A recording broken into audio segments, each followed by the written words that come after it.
Hi there, I'm Jonny Graham. I'm a director here at Inward, and today I've got another hiring tip for you.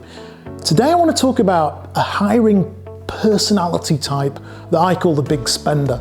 So the big spender is a client that thinks they can spend their way out of a hiring hole, as I call it, or a hiring problem. They do some basic maths.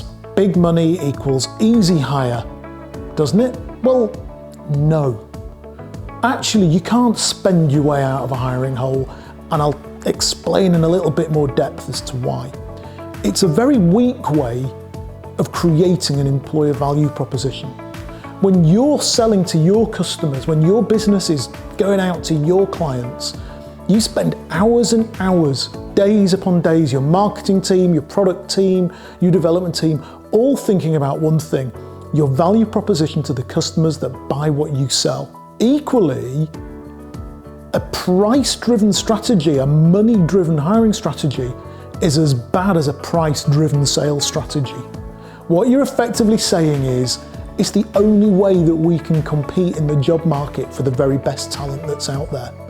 Now, if it's part of a mix, if you're a big spender and actually you've got a phenomenal value proposition as to why somebody should come and join your business, great, good luck to you. Oh, and also I want to work with you because you're going to be really easy to work with.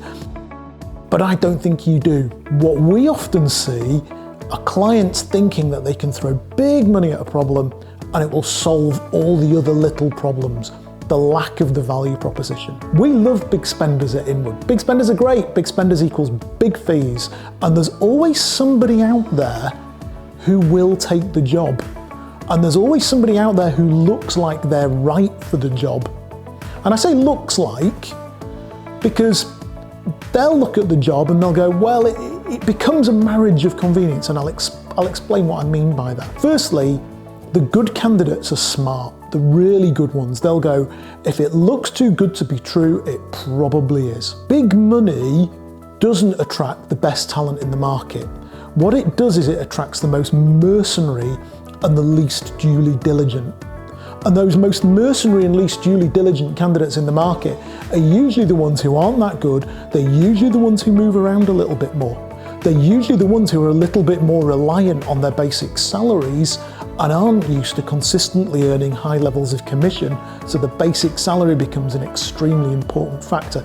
In fact, you can more often than not tell that there's a job after a job after a job where you can see the candidate has upgraded and upgraded on basic salaries, higher and higher and higher. And they're the kind of candidates that are attracted to the big money value proposition from a job perspective. It doesn't entice people to leave good jobs.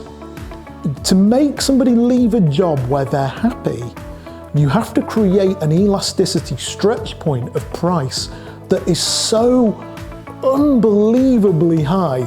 We're talking 50% above market value. If a candidate's doing really well and he's on £80,000 basic salary and he's earning £200,000 a year, £130,000 basic salary, to walk away from his pipeline where he's doing really, really well isn't going to solve your problem.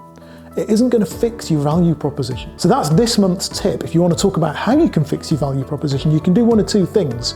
You can read my book, Always Be Hiring, or alternatively, you can ring me and we'll talk and I can help you out with it. If you want to have a chat, you can call me on 07908 573 450, or you can drop me a note to jonathan@inward.co.uk. That's this month's hiring tip. Speak to you soon. Bye.